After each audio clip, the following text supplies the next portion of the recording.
Hello, dear students and all the literature loving people. मैं हूँ doctor M S Vimal, assistant professor of English, government PG college Niwari MP. आज आपके बीच में animal farm नाम के उपन्यास पर वीडियो लेक्चर होगा। जॉर्ज ऑरवेल ने 1945 में एक उपन्यास लिखा जिसका शीर्षक है एनिमल फार्म। उस एनिमल फार्म में पशुओं के माध्यम से इंसानों की दुनिया पर अटैक किया है जॉर्ज ऑरवेल ने कि जो बुराइयां मनुष्य में होती हैं वो पशुओं में नहीं होती। मनुष्य किसी बुराई के खिलाफ आंदोलन छेड़ तो देता है लेकिन उसके अंजाम तक नहीं पहुंच पाता। ये सारी चीज़ें इस उपन्यास में थीम के रूप में हमें मिलेंगी। इसमें जो कैरेक्टर्स हैं वो सारे के सारे कैरेक्टर्स एनिमल हैं और एनिमल में जो प्रोटैगोनिस्ट हैं, मुख्य पात्र हैं, वो सभी सुअर हैं। एक सुअर है ओल्ड मेजर, दूसरा नेपोलियन, तीसरा स्नोबॉल और ये तीन जो है महत्वपूर्ण हैं। एक फार्म हाउस है, काऊ शेड है उसको कहते हैं, जिसमें सारे पशुओं को एक व्यक्ति बंद कर देता है। पशुओं को बाड़े में हम लोग बंद करते ही हैं। उस फार्म का नाम है मैनोर फार्म। तो जो व्यक्ति उसका बॉस होता है मैनोर फार्म का, वो पशुओं को किस तरह से ट्रीट करता है, कितना चारा देता है, कितने की ज़रूरत है और कितने से गुजारा करना पड़ता है पशुओं को, और पशुओं का किस हद तक मनुष्य इस्तेमाल करता है, उस बॉस की जो गतिविधि है ये सारी इसमें जो है उजागर की गई है। वो गतिविधि सबकी है। Boss is a symbolical character. जो उसका मैनोर फार्म का मास्टर है वो एक सिम्बॉलिकल है। हम सभी पशुओं के मालिक हैं, सभी पशुओं के बॉस हैं, सभी लोग बाड़े में पशुओं को बांधते हैं या बैठ देते हैं। एक दिन पशुओं ने क्रांति कर दी अपने मैनोर फार्म के मालिक के खिलाफ, और क्रांति जो है जब की जाती है तो उसका कोई ना कोई बॉस होता है। उस बॉस का नाम है ओल्ड मेजर, बूढ़ा सुअर था। उसने कहा कि भाई जितने भी पशु हैं सभी मनुष्य से प्रताड़ित हैं। जो हमारा मास्टर है वो न चारा देता है, काम ज़्यादा लेता है, प्यास बुझती नहीं है, तमाम सारी प्रताड़नाएं झेलना पड़ती हैं। क्यों ना इसके खिलाफ खड़ा हुआ जाए। उसकी बात अन्य लोगों को समझ में आ गई, अन्य पशुओं को समझ में आ गई, खास करके नेपोलियन और स्नोबॉल की ये बात समझ में आ जाती है। हम मीटिंग करते हैं। ओल्ड मेजर जो है सिद्धांत देता है, उसमें निर्णय लिया जाता है कि कौन अपना और कौन पराया, किसका साथ देना है, किसको नकारना है, किसकी बात मानना है, किसकी नहीं मानना है, कौन फ्रेंड है, कौन एनेमी है, कौन शत्रु है, कौन मित्र है। ये सारी चीज़ें 7 कमांड्स के अंतर्गत डिसाइड की गई। 7 बातें, 7 कमांड्स। ये जो 7 दिशा निर्देश कमांड जारी होती हैं ओल्ड मेजर के द्वारा, वो हैं पहली, whatever goes upon 2 legs is an enemy. जो 2 पैरों पर चलता है वो हमारा शत्रु है। वाट एवर गोज अपॉन 4 legs और has wings is our friend. जो 4 पैरों पर चलता है या जिसके पंख हैं वो हमारा मित्र है। ये 2 डिसाइड की गई, और 4 जो है इसमें कमांड्स हैं जो नेगेशन हैं, मनाही की गई हैं कि ये 4 काम नहीं करना है। वो ये कमांड के तौर पर तीसरी होगी, और वो तीसरी है कि no animal shall wear clothes, कोई भी पशु कपड़े नहीं पहनेगा। चौथी command, no animal shall sleep in the bed, कोई भी पशु बिस्तर में नहीं सोएगा। पांचवी है, no animal shall drink alcohol, कोई भी पशु शराब नहीं पिएगा। और छठवीं है, no animal shall kill other animal, कोई भी पशु अन्य पशु को नहीं मारेगा। और सातवीं है, all the animals are equal, सभी जानवर समान हैं। तो इन्हीं 7 सेवेंट कमांड्स को ओथ के तौर पर ग्रहण किया गया, शपथ ली गई और सभी ने मिलजुल करके अपना संगठन बनाना शुरू किया। और संगठन के ये 2 बॉस होते हैं, स्नोबॉल और नेपोलियन। ओल्ड मेजर की कमांड्स होती है, वो संरक्षक होता है और 2 लीडर बनाए जाते हैं। जब ये 2 लीडर बनाए जा रहे थे तो उसमें होड़ लग रही थी कि स्नोबॉल के पक्ष में बहुत लोग थे, मेजॉरिटी थी, उनकी मेजॉरिटी थी। और जब मेजॉरिटी को देखा नेपोलियन ने कि ये मेजॉरिटी है स्नोबॉल के पक्ष में, तो वहीं अपनी ओर तोड़फोड़ करने लगा। ये बात यहाँ से जो है स्टार्ट होती है, जब हम क्रिटिकल अप्रेजल करेंगे, किसी उपन्यास का क्रिटिकल अप्रेजल करते हैं, तो हमें ये क्या दिखाई देता है। चूँकि आज के लेक्चर में बहुत डीपली नहीं जाएंगे, बहुत शॉर्ट वीडियोज बन पाते हैं, तो ये जो नोवेल का जो हार्डवेयर है और सॉफ्टवेयर है उस पर चर्चा कर रहे हैं। हार्डवेयर कंप्यूटर की भाषा में अगर बोलें तो वो चीज़ जो हमें दिखाई देती है, सॉफ्टवेयर जो चीज़ हमें दिखाई नहीं देती उसको समझना पड़ता है।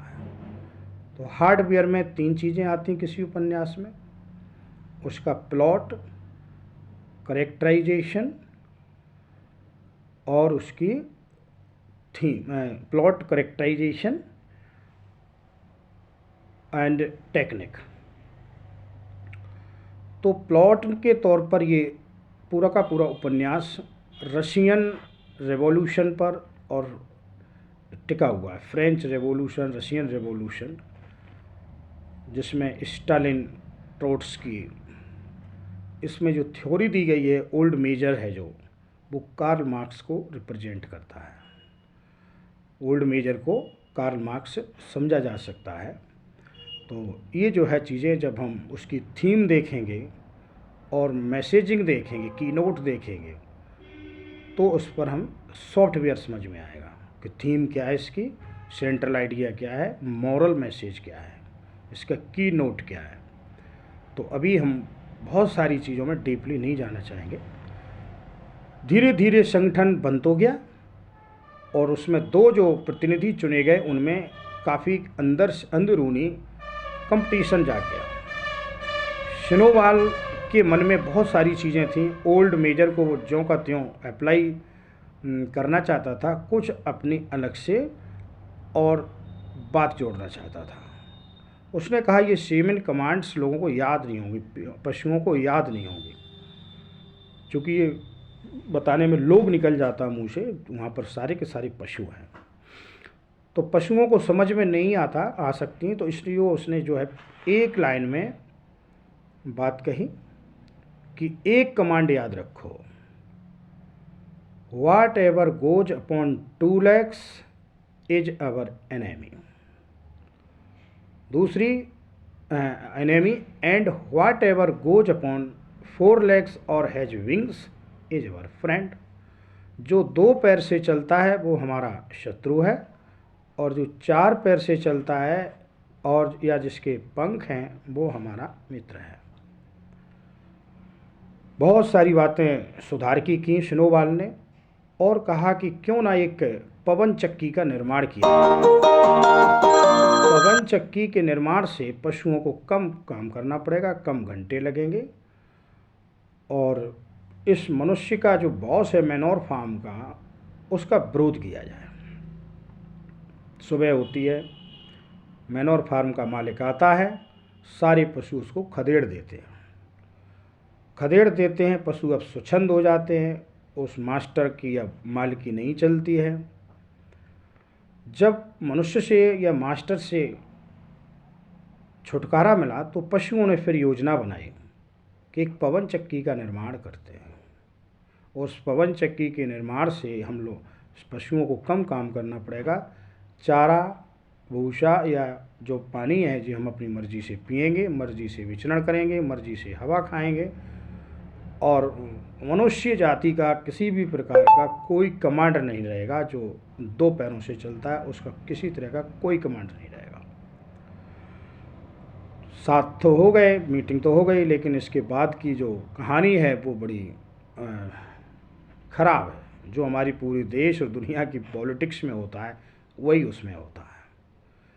नेपोलियन एक अलग खिचड़ी पका रहा था और उसने पवन चक्की का विरोध कर दिया।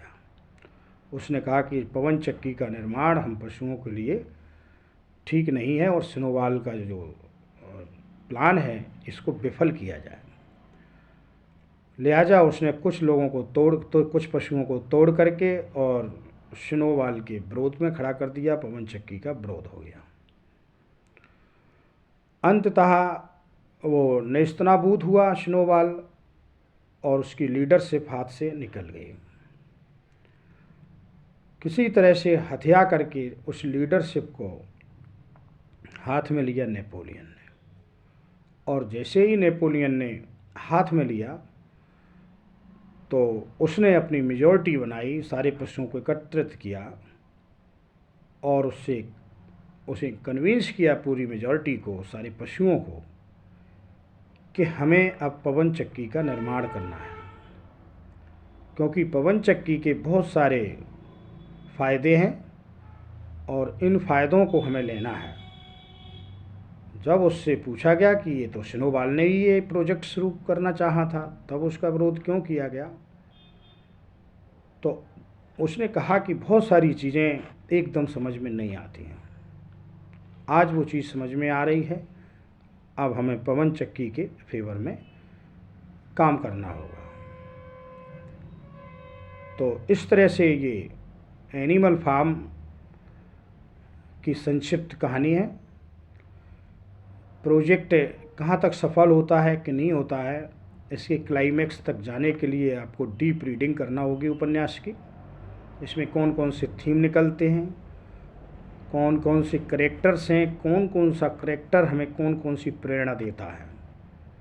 सिनोवाल का करेक्टर किस तरह से प्रेरित करता है कि ये किसी भी बुजुर्ग लीडर की बात को अच्छे से और समझदारी से कैसे बढ़ाया जा सकता है।